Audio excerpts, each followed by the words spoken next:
Hello, my name is Michael Brulette, and I'm with the Lacey cohort. I live with the perception that one of my single stories is responsible for the death of my 15-year-old only child. There's a single story that is still told in America today that says being the child of divorce will ruin your life. Don't ever get divorced. You can sense that when you hear someone announce that they have been married 25 years or more and everyone in the room applauds. Those who've been divorced, they're ashamed of it. They didn't make it. They chose the wrong partner or couldn't figure out how to make it work. When I was a child, my father was extremely physically and emotionally abusive. I remember in third grade going to the hospital to get cuts from a belt sewn shut and having the doctor say, "You better start listening to your dad or you'll be in to see me again." That terrified me. Of course, today my dad would have gone to jail if the doctor reported him. The next year, my fourth grade teacher asked if I still visited my dad. I didn't understand the question. Then she clarified that the man who I thought was my father had a different last name, and thus I must be a stepchild. I had no idea what a stepchild was. I went home and we had the family talk. Now it made sense.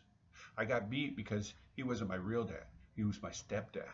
I hated being from a divorced family, but even more, I was embarrassed. I didn't really know anyone else whose parents were divorced. In hindsight, I imagine many were, but I was ashamed to even ask. The beatings and the abuse continued, and I continued to feel the shame of being from a divorced family. Over and over, I told myself I would never do this to my children. If I get married, it will be for life. And thus, my single story was born.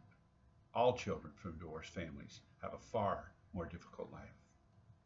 I eventually moved out and joined the Army. In my first duty station, I fell in love and married a Korean woman. The marriage was rocky from the start. We moved to America, and 2 years into our marriage, we had our only child, Tony. Even though my marriage was totally broken down and unmanageable by then, I was committed to live my only story and never get divorced.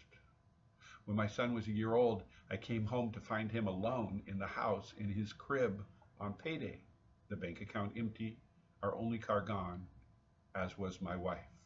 She came back 3 months later, and still I committed to stay with her, neither of us enjoying our relationship any longer.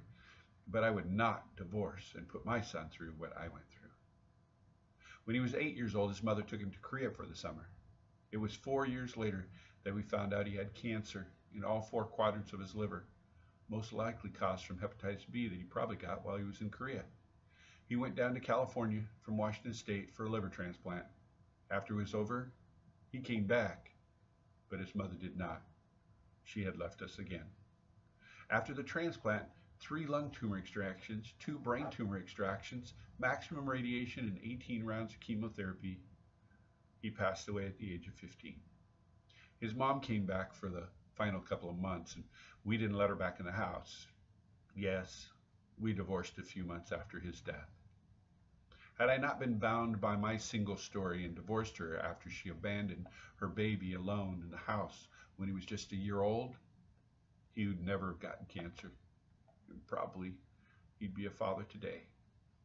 Since his passing 22 years ago, I've changed my perception of what that single story stigma does to families. In fact, now I am a marriage and family therapist in private practice, and I help others to get past many single stories of their own. I wrote a book called Changing Lives with Multi-Life Therapy, Getting the Most Out of Every Life You Live. The concept is that from birth to death, we all live many different lives. We can put any life behind us and choose the next life we want to live.